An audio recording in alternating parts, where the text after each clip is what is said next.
Let's start upping the volume and let's start counter striking a little bit faster. Be more responsive. I know. We're getting to the end here. We're getting to the last few rounds, and okay, let's dig, and be responsive, and let's get our volume up. Okay. Here we go. Hello and welcome to episode 9, season 5 of YXC Underground. I'm Eric Anderson, and welcome to the Chinese Martial Arts Academy here in Saskatoon. It's a Thursday night and 4 people are sparring under the careful watch of Haven Seto. For years, Haven has worked with athletes of all ages to help them develop their boxing, kickboxing, and Wushu skills. Wushu is also known as Kung Fu, and it's played an important role in Haven's life. I am so excited to introduce you to Haven Seto. He is the epitome of a community leader. He loves helping others, he's passionate about making his community a better place, and he understands the importance of hard work and kindness.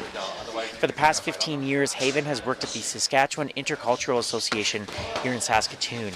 Now, this organization provides programs and services to help newcomers and Indigenous people find success in their communities and has been doing this work since 1964. Haven oversees all of the employment programs, and as you will hear in our conversation, he takes so much pride in helping newcomers and Indigenous people find meaningful employment in Saskatoon. Come load up on that He also owns and operates the Chinese Martial Arts Academy, where he is one of several coaches working with athletes like 21-year-old Dakoa Thibault. Dakoa has been coached by Haven for the past 8 years and is grateful for his mentorship. He genuinely gives everything to whatever he does. Like, it doesn't matter whether it's work, it doesn't matter whether it's family, friends, here. He gives everything to us. He gives us so much individual attention to, like, once he sees something in somebody, he will absolutely grow that and just mentor it in the best possible way. He's very, very encouraging, but also knows what to give tough love when it's needed too. So in the best possible way. Mentorship and helping others are key aspects of Haven's life, and he's able to do both in his role not only at the gym, but at the Saskatchewan Intercultural Association. In the first part of our conversation, Haven shares how he and his team work with newcomers and Indigenous people to help them find a job, and why soft skills such as communication are so important to learn. Haven also shares a wonderful success story of a newcomer who, after waiting a long time, was able to find a job. I sat down with Haven on a quiet morning in his gym and started by asking what his first conversations are like with people who need his help to find a job. I think we just need to look at, what is it that we can do to help you learn more about our community. What can we learn from you? There's always, I always feel it's always a two-way street. We're always ever learning so that, we can continue to be, helpful and resourceful to newcomers and just, our community here in Saskatoon. But at the same time, we want to try and support newcomers and Indigenous people and just the general community as best we can. So those conversations we open up just by hearing about, tell me your story. What what is it that brought you here today, and what can we do to help you? Yeah. Are there common themes when you say tell me your story? Are there common themes that come up every now and again? That's a really good question, and just from my experience, and I have to say, being in a leadership role there, I don't necessarily get to be on that front line per se as much anymore. But when I hear it from my colleagues or just from my experience in doing so, like. It's never necessarily the same story, and that's what's so unique is that everyone has a unique story, unique journey about coming to Canada, coming to Saskatoon, and being that my area and focus is employment. The conversations typically move into I'm trying to move forward in my career here in Saskatoon, and what is it that what types of program services would I be able to take advantage of and participate in here at SAA. So and we want to try and help as much as we can to anybody who walks in through our doors there.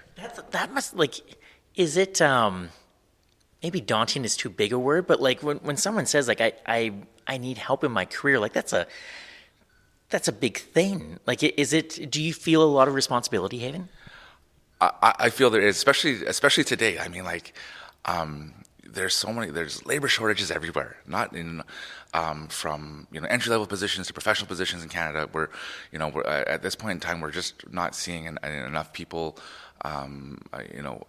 entering the workforce here. And our goal right now is we want to try and help those who are new to Saskatoon, new to Canada, be able to get back into their fields, because they come into to Canada with just this plethora of like education, experience, and how can we connect you or reconnect you into your field of experience here in Canada. And so it's really about learning about what is it like to find employment here. How do we build up that resume? How do we build up your cover letter? How do we build up your interview skills and network? Like Saskatchewan, I feel is like 3 degrees or less of separation here. Like everybody knows everybody, and how do we get you into that mix? So it's as elemental as like working, like you said, on the resume, on the cover letter. Those are things you do then. Absolutely, yeah. So a lot, we have different programs and services for different employment programs for different skill sets or whatnot. So let's say, for example, the mentorship program. I always call it our flagship program. It's a longest running employment program for newcomer professionals here in Saskatchewan. And these individuals, these clients who join the program, they've got post-secondary education from somewhere overseas or out of Canada, and just years of experience, and we're trying to help them reconnect into their field. So they take part, in an 8-week program where they're learning more about the Canadian labor force, learning about developing those employability skills, and learning more about Saskatoon and Saskatchewan and Canada and as well. So learning about the labor market, labor standards, and other things. So they go through those 8 weeks of classes, and then after which we try and connect them with an opportunity to gain that valuable experience, just having relevant experience in here in Saskatoon. So it's a volunteer opportunity where they'll go out, take part in a work placement for say 8 to 12 weeks, and gain that experience. So because a lot of times, sometimes employers will they certainly respect and value having an opportunity to to be able to apply and then learn skills here in Canada, but at the same time to build that network. So yeah.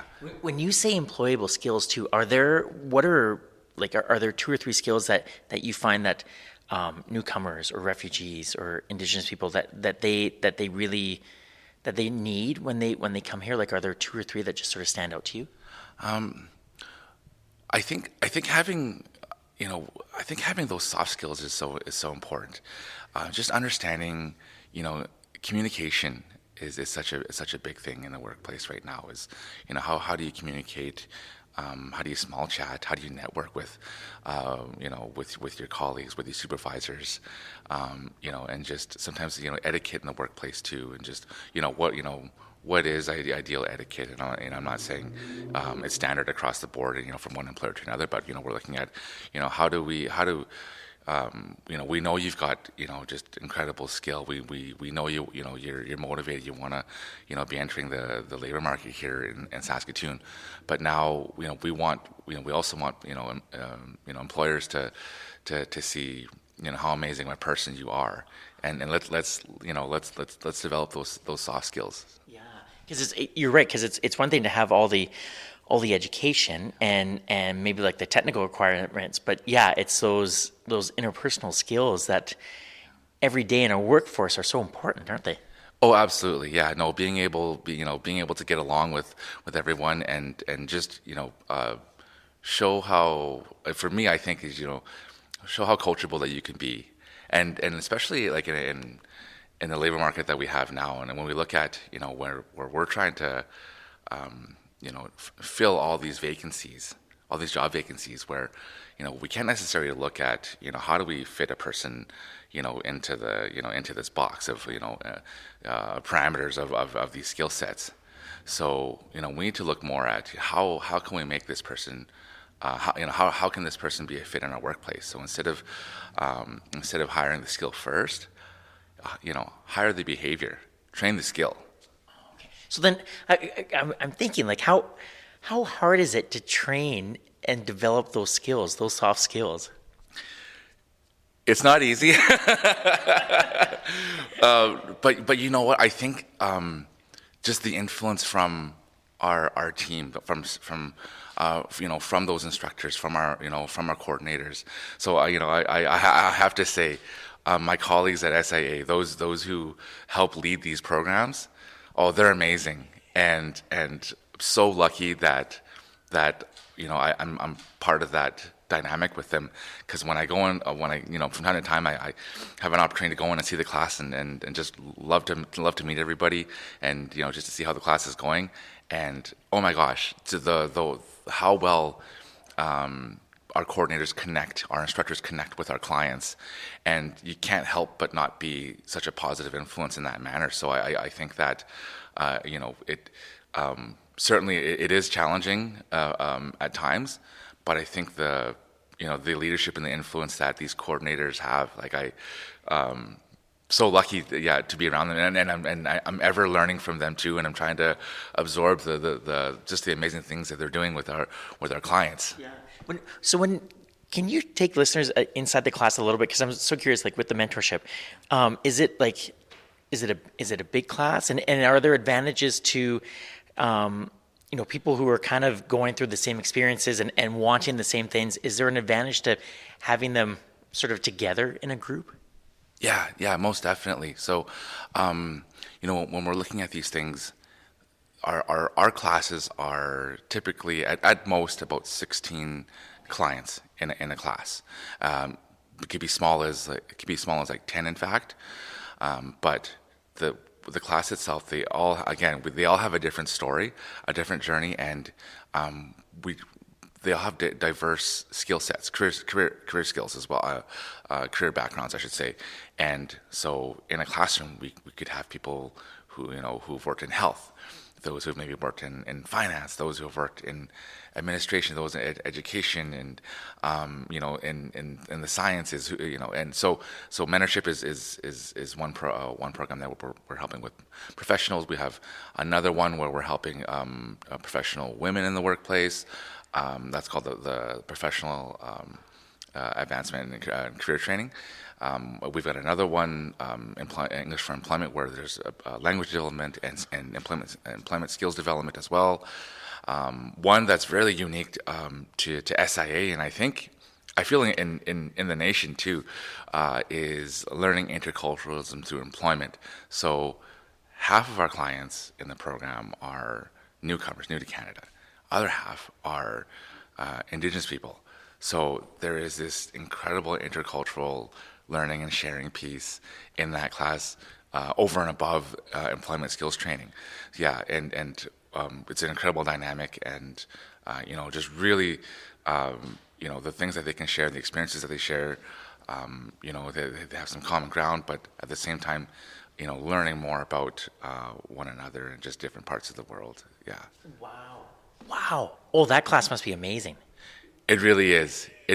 And I mean, every I have to be biased. Every program that we have is amazing, right? I have to be, right? Yeah. And no disrespect to everything else that's going on around our community, but and even in SIA. But yeah, the sharing piece that they have, it's so good. It's never the same day twice. It's never the same class twice. And so I think really. One thing too that's so important is breaking down those stereotypes and barriers that that newcomers and Indigenous people have. So there we see so many long-lasting relationships and friendships, and the same can be said in all of our programs and services. But what better way to break down the stereotypes than actually getting people in a room and talking and learning from each other? That seems so basic, but yet it doesn't happen enough, does it? No, not at all. And I think that they're together in the class over 8 weeks. However, we have to build those relationships among one another right away. So, a ton of icebreakers, a ton of sharing, and just a ton of teamwork. And it's amazing that the first couple of days of class, it can be pretty quiet in there because everyone's still trying to get comfortable and learn about one another. But I tell you, by the last day, by week number 8, yeah, you're having a tough time, trying to keep everybody quiet.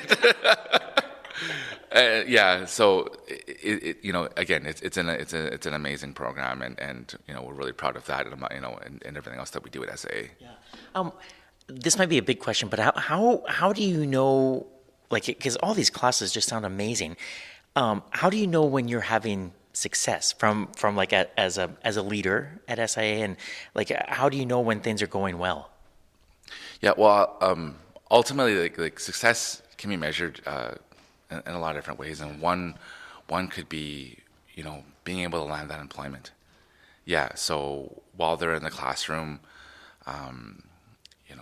there's always those possibilities that there may be they may have missed out or didn't realize how important the resume was, or how important answering some interview questions were, or some other things, and then during the classroom portion of the program, they may be able to find employment and land employment before they move on to a work opportunity, or even in the work opportunity where in the workplace, the success behind there where an employer wants to retain that client, or maybe all those things put together, employment skills, the work experience, and then for those clients to be able to use all of that on their own to seek out employment after. So I think measuring, one of the measurements is certainly a client being able to find that employment that they've been seeking since coming to Canada. Other measurements could be hey, I've just realized that maybe I'm missing some skills, and maybe I should be some specific skill sets that I need in this career. So perhaps even heading back to school. Yeah, so that's another one. But others, we look at where what does the client be able to do for themselves as well? Like yes, they've strengthened their communications. They've put it upon themselves to to improve the resume. They've so those are certainly other measurements. But ultimately, the greatest measurement that we've seen that we use is that being able to land that employment, and even our coordinators, we acknowledge that quite a bit, among other things. So even on our wing, we need to let the office know that we've done something well. And so it was just a few months ago. I'm like, what can I do? You know what? We put up this massive bell in our wing. So when a client lands employment or other things that happen in our employment team, yeah, you got to get up there and ring that bell. And I'm not sure how happy the rest of the office is, but I'm so blessed. Our executive director, Jess, thank you so much for allowing me to put that up there. And among other things, she's an amazing leader, by the way. Yeah. So you love it when it's a noisy office? Yeah. It is. Bell's ringing. Oh, bell's ringing, and it's an open office here, so there's cubicles everywhere, so you can't hide from that. But we love it when it's busy in there, like everybody. Like during the pandemic, that was tough when people were really working from home all the time, and sometimes it's, you go into the office and it is too quiet in here. We're not used to this. So, this isn't what we want. We want we miss seeing everybody, and because I think that even just the team dynamic that we have at SIA, we feed off of each other, one another's energy, and the energy is such a positive energy in our office, and I don't know how many years in a row, how many consecutive years, but we are one of Canada's great places to work. We've been in the top 50 year after year for I don't know how long, and it's just this intense battery survey of questions that all staff and management leadership need to answer and respond to, and it's pretty in depth, and lucky to be part of a working environment that's considered one of Canada's great places to work at. Yeah. Oh, I love that. I know you probably can't give specifics in terms of names or anything, but I'm wondering even if there's a story or a person throughout your career where maybe you met them and they had to overcome some challenges and found employment. Are there any stories that sort of stand out to you, and maybe how that made you feel and your team feel? Oh, wow. Like, there's probably a lot. It sounds like the bell's ringing lots, which is great. Yeah. But like, is there one that sort of stands out to you? The one I can think of right now is when maybe about like 4 or 5 plus or minus years ago, when I was still coordinating in the classroom. One individual who, just an amazing person, absorbed so much of what we did in the classroom, and in terms of his skill set, it wasn't necessarily easy to hunt that down here in Saskatoon. In that class, I do recall, just even during the classroom portion of the program, that we saw a few of his classmates were finding employment, and others were finding that work placement opportunity post class. He had such a positive attitude on life, and so well educated with multiple master's degrees, and it just again, many years of experience, and always had a smile on his face, always continued to improve on everything that we were doing in the classroom. And we had struggles finding a work placement firm as well. So we really wanted to help him, and we stressed that whatever you learn in the classroom, know that it's not just about the placement opportunity, the experience opportunity. Know that those skills are so key to finding employment. And it's always a busy week at SAA. I head into the office, I open up an email, and I get this email from him like, Haven, we haven't communicated in a couple of weeks, but these things have happened, and he just gave me the timeline. And in the end, I have what I feel, and what I feel is a very high position within this corporation. So I just want to thank you, the mentorship program, SIA, for providing me, or supporting me through this process. So I'm sharing this story with you. Feel free to share this story with others, and that I blessed to have been here. So wow, he made my day. Yeah, made my week. It was awesome. Yeah. I was gonna ask how that made you feel, but I think that must feel good when because like you said, like you and your team, like you worked hard with this person, and I hadn't thought about that part where like he's in a class and he's seen others around him get these opportunities, and yet he's still like, okay, like is it hard to like sort of preach that patience, like it's gonna come? It definitely is, and because employment is it's like it's a survival piece, to life, I should say, like, among other things. But I think that, everyone is so motivated and anxious to be able to land that opportunity, and it, we having those conversations with clients isn't easy. And again, I don't know much of it now. I step in when things get, to be intense and whatnot, but the coordinators do such an amazing job with that, and to hear those things, I do hear of multiple meetings. Sometimes it takes one, sometimes it takes a few, whether it be emails or phone calls, and even in person, face to face. But just looking at let's cycle through everything that we've done in the program. Have we come back to this? Have we have you had an opportunity to find a networking to network again? Have you attended maybe a job fair, or have you considered applying here? What can we change in the application process? So just always cycling back and reviewing, like, what can we do differently? Let's go back to the, I don't want to say drawing board per se, but let's go back to these skills that you have now, and what can we do to change things up? And so like I say, our coordinators, our employment counselors do such a great job with that, and just even now, like, yeah, you're right, that bell may be ringing a little bit too much, but it's all good. Yeah. I'm trying to think of what I can add to it now. Like, yeah. Start making a musical and stuff, but. I love it.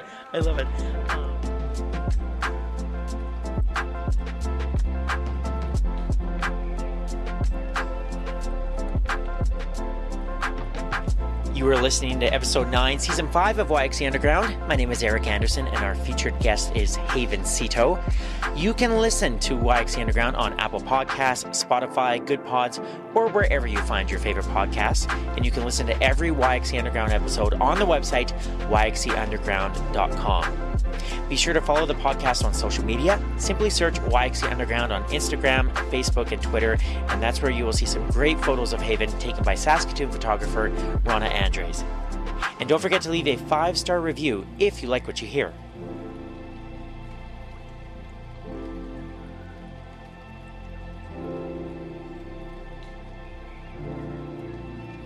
It's around 8 p.m. at Haven's gym, and Tekoa Tebow is wrapping up a 2-hour training session with 3 colleagues.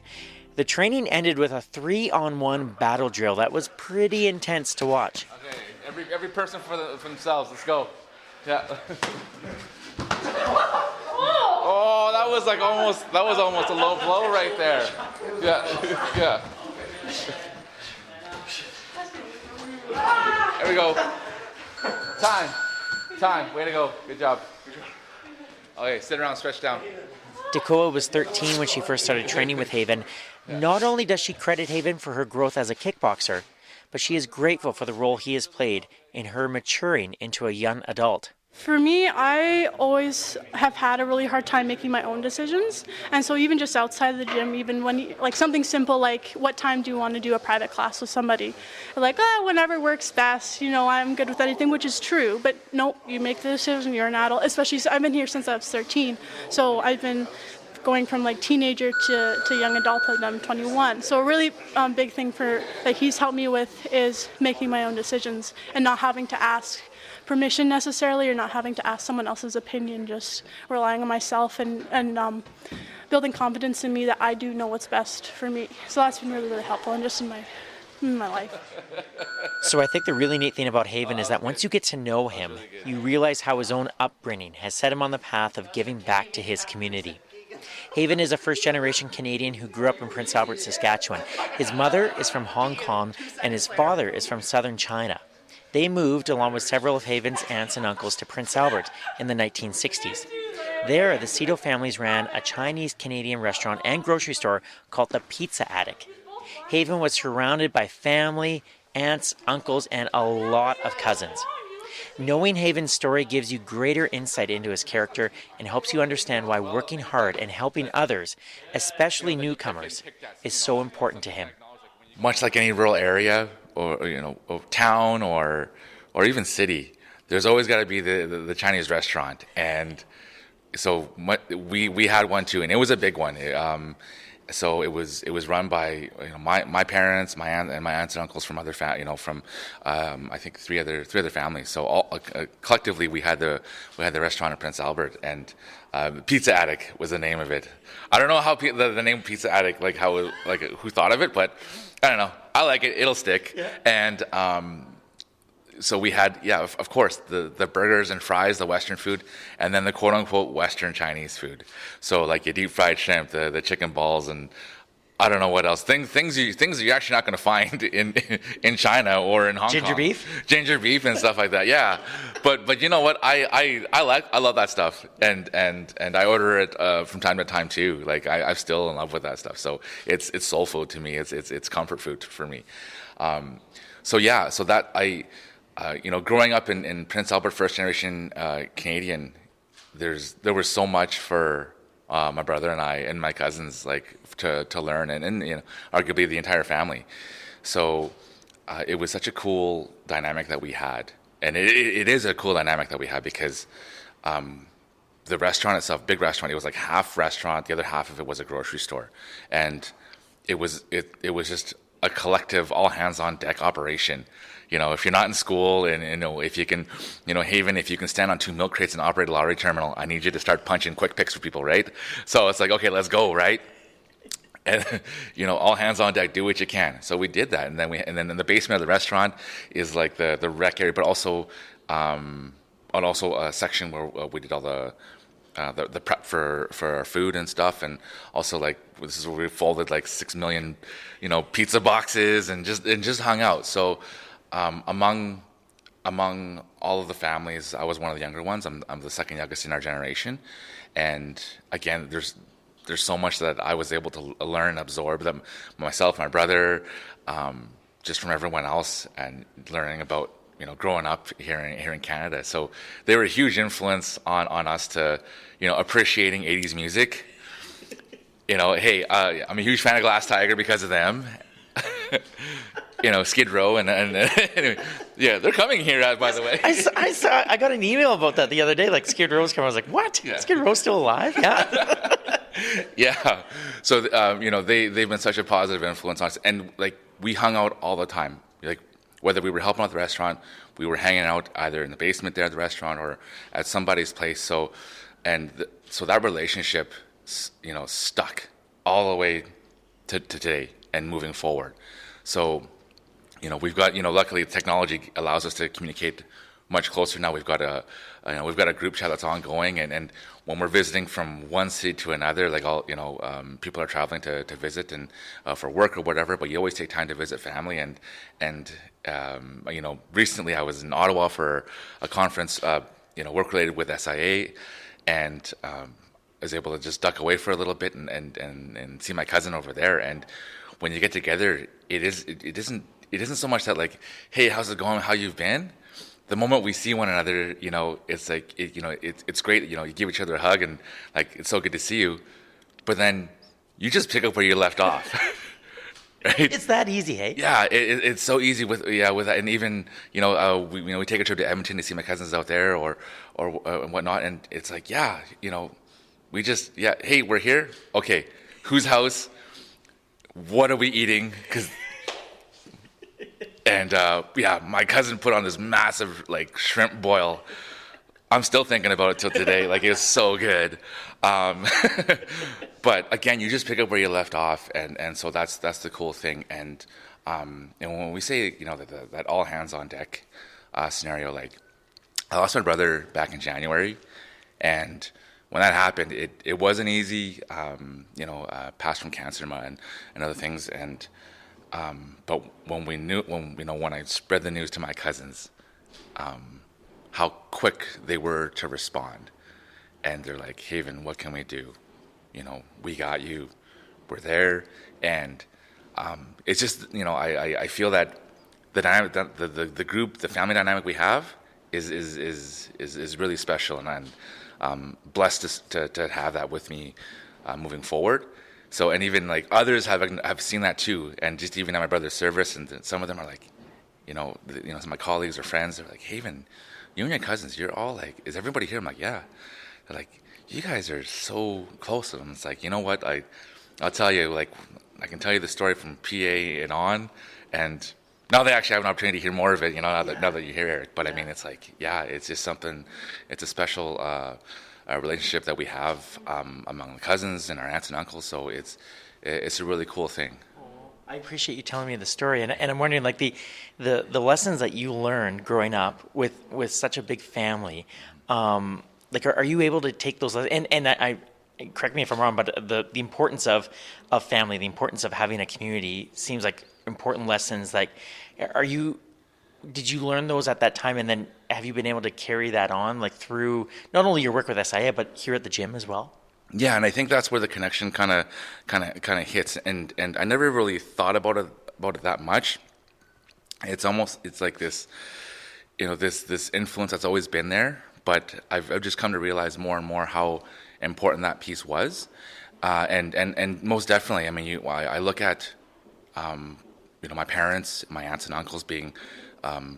Immigrants to Canada, and looking back, and you think, gosh, if they had those programs and services, if they had those types of supports back then, or even as young first generation, Canadians, what a difference it could have made for us. And don't get me wrong, like, we're all doing incredibly well, and but just to think that the opportunities that we have now, that we would love to provide, that we could have had back then, to really help us get a better understanding of of Canada, our community, and whatnot. So I think that's certainly a driving force maybe my elixir to being part of SIA and even part of the gym here is knowing that, like, we can do more. I want to do more.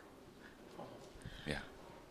Like, for so many people though, they would go through those experiences, and they might be grateful for them, but the need to give back might not be there. But like it's so clear, Haven. Like, it's almost as though you feel compelled to give back, like through your work and then through the gym here. Why do you think that's so strong in you? That's a very personal question. I'm sorry, but like, why do you think that's so strong in you?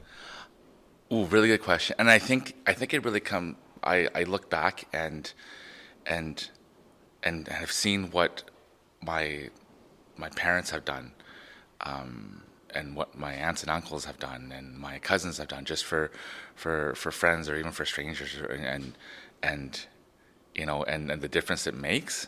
So I think that, I can't help but think that, yeah, I can, and I want to do those things as well.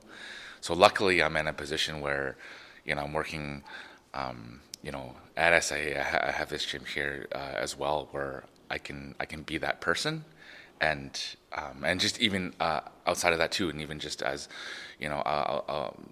with my family, with my friends, I want to be that person too. And sometimes it's not easy, and I know wearing multiple hats, I feel like there aren't enough hours in a day. Because and that was one thing that struck me when we first met a few weeks ago, was that like you're very busy, like between your work in the gym. Like, how is it hard to find enough hours in the day? It always is, but I think that I'm used to this now. I love being busy, and at the same time I need to stay conscious of ensuring that I can be there fully for SIA, for the gym, and for my family, and so, but they're all interconnected, luckily, because even the gym has a piece. We're part of the performing arts groups at SIA, so we've had the pleasure and honor of being able to perform at some events and whatnot. So it's pretty cool. So when you say perform, like what and feel free to, like, I haven't really asked you specifically about the gym yet, but like, what happens here at the gym, and then how does that translate to performance? Yeah. So one of the programs that we have here is the Wushu program, and a lot of people know it as Kung Fu. But the modern term that we use now is called Wushu, meaning martial arts. And one of the ways of learning martial arts is through routines. So forms, or maybe something, maybe choreographed shadow boxing. So you learn all these movements, fundamentals of different styles of Chinese martial arts, and then you put it together and develop routines, whether it be a hand form, long weapons like staff or spear, and then short weapons from different types of swords, and flexible weapons too. So you have these different types of routines, and challenge yourself through these routines. So through that program, we've had the opportunity to go out and perform at events with SIA, and even in Saskatoon. We've been part of Saskatoon Folk Fest, the Lunar New Year celebrations every year around January, February. So I love doing that. I love being part of those celebrations, and I think, again, it's an influence that just comes from my parents. My dad, when we take my brother and I to the store, to the movie stores to rent VHS, maybe Betamax. Some listeners out there are probably like, "What is that?" If some of my students right now, they were like, "I know Coach has talked about that a couple times. Gotta Google it." Yeah. But so when we go out, it would never be like, "Hey, I want to, like, Dad, how about we let's check out this Disney movie that everyone's talking about in the playground." Yeah, Dad's like, no. Let's shift over to this section, Haven, the action movies. I'm like, action movies. I'm like, okay, I can get into that. He's like Bruce Lee. I'm like, okay, so we rented like all of Bruce Lee's movies every time we went to the store. I don't think we ever rented anything else. We walk in, they recognize us, like, yeah, it's over here, guys. There you go. Enter the Dragon, Fists of Fury, yeah, Return of the Dragon, and what was the last one? Game of Death or whatever. Yeah, anyway. So my dad was that influence to me, my brother, from ever since we were, kids, like, martial arts, it's fun, it's cool, and, and finally finding those opportunities to train, wasn't easy here in Saskatchewan, and luckily I found a coach here who then connected me with his teacher down in Regina. So Master Ronnie Yee, a long time teacher and friend. So lucky to have had him in my life for I don't know how many decades now, but.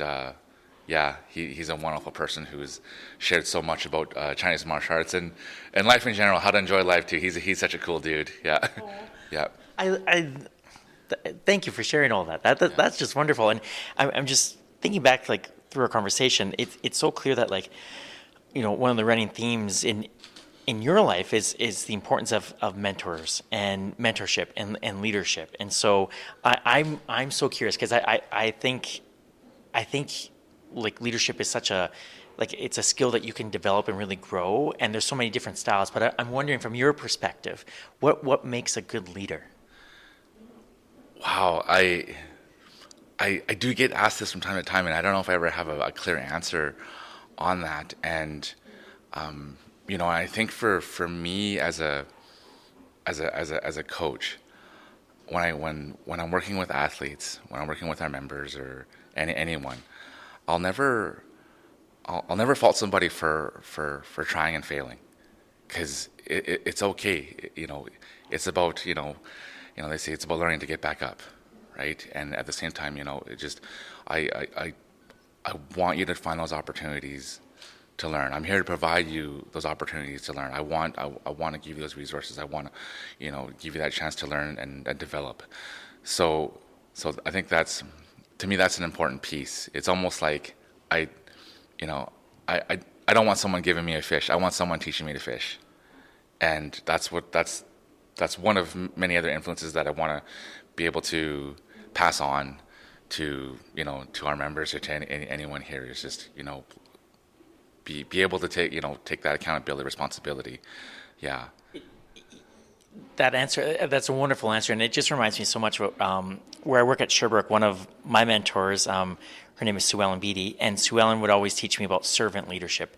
And even though you might be in a position where you are in a leadership role, you are serving others, and it's so clear to me that you're serving so many others in the community. You must enjoy it, yeah. You're very busy, I know. Absolutely, I really do, and I find out that the family part of my life is getting busier, and I want to make sure that I'm there for them. And but I look at the influence of growing up in the restaurant business, and just seeing what my family has what my parents have gone through, and just indirectly, they never say it. When they send us to school, everything, it's just be the first one in and the last one out. Try and be the hardest working person in the room. Yeah, and because we may not be able to, we don't necessarily have all the knowledge of being here and the education. So, do what you absolutely can to the fullest. So and first one and last one out. Like that's part of the restaurant business. You open the restaurant at 7:00 in the morning and you close it at 9 or 10. And when it's a family business, the mom and papa shops, yeah, it's you that has to be there, right? And so I feel the same responsibility here in the gym too. And life does get in the way, but you know what? I'm so lucky that our coaches here in the gym, they've been there for me and for my family. So much, especially in the past little while too. So they've stepped up and have done such an amazing job with myself being away, and I feel the guilt, and it's almost like when I'm wearing one hat, I feel the guilt of not paying attention to the other hats, right? It's always like that, and so lucky that my wife and my daughter are so understanding of the things that I have to do. Just the immediate family, extended family, with the gym, with SIA, and I'm really lucky that way too. And I also, it's also clear too from hearing, from chatting with you, is that you've built up all these wonderful communities, so that when you do need some help and when you do need support, there's a community there for you. So, but I also think that community doesn't just happen. That you need a leader to inspire, and it's very clear that you're a very inspirational leader.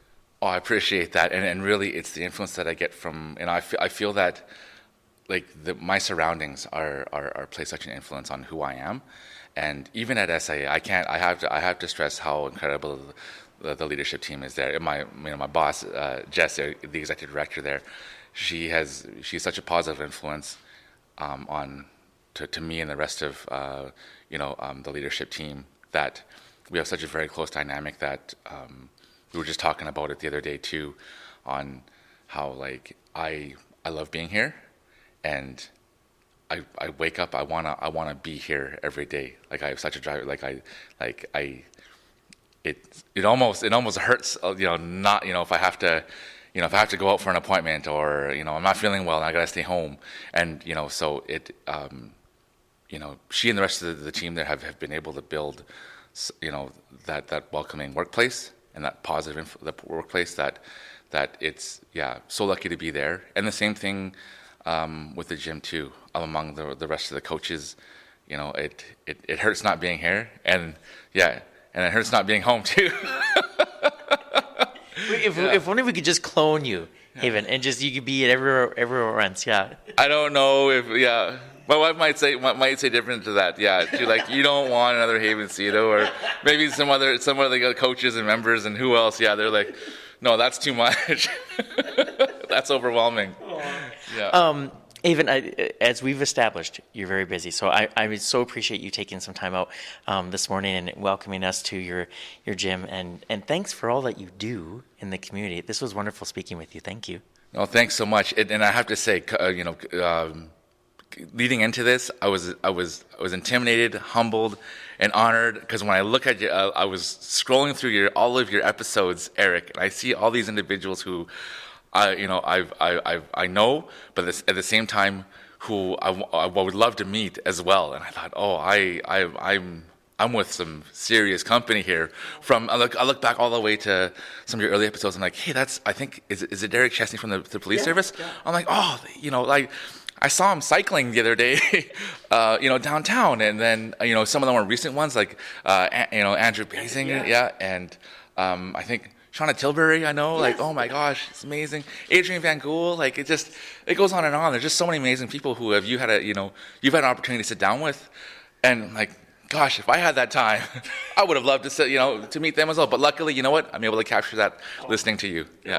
Well, thanks for it's very humbling to have you on the podcast, because you're like, I'm sorry it took 5 years to get you on here, but I'm so glad we did it.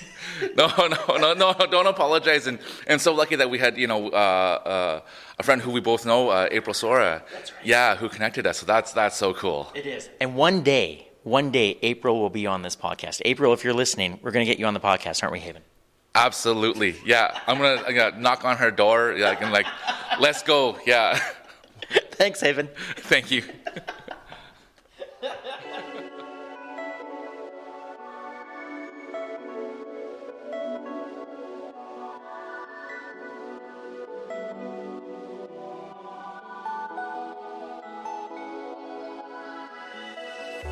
This has been episode 9, season 5 of YXE Underground. My name is Eric Anderson. I produce, host, and edit this local independent podcast. A huge thank you to Haven Seto for sharing his passion and story on the podcast. And maybe someday, Haven, I will try my hands and feet at kickboxing in your gym. Listen to YXE Underground wherever you find your favorite podcasts, including Apple Podcasts, Spotify, Good Pods, or the website yxeunderground.com. Follow YXE Underground on social media to stay updated on new episodes and to see great photos from each episode. Simply search YXE Underground on Instagram, Facebook, and Twitter, and feel free to leave a 5-star review if you like what you hear. A few thank yous before I sign off. Thank you to Saskatoon's Danger Dynamite for managing the website. Thank you to my cousin, Andrew Dixon, for the original theme music. And a big thank you to my friend Rana Andres for taking such wonderful photos of Haven for this episode. Before I go, I would like to acknowledge that these interviews were conducted on Treaty 6 territory and the traditional homeland of the Métis. YXE Underground is a production of the Salthammer Production Company. My name is Eric Anderson. Thank you so much for listening, and we'll talk to you soon, Saskatoon.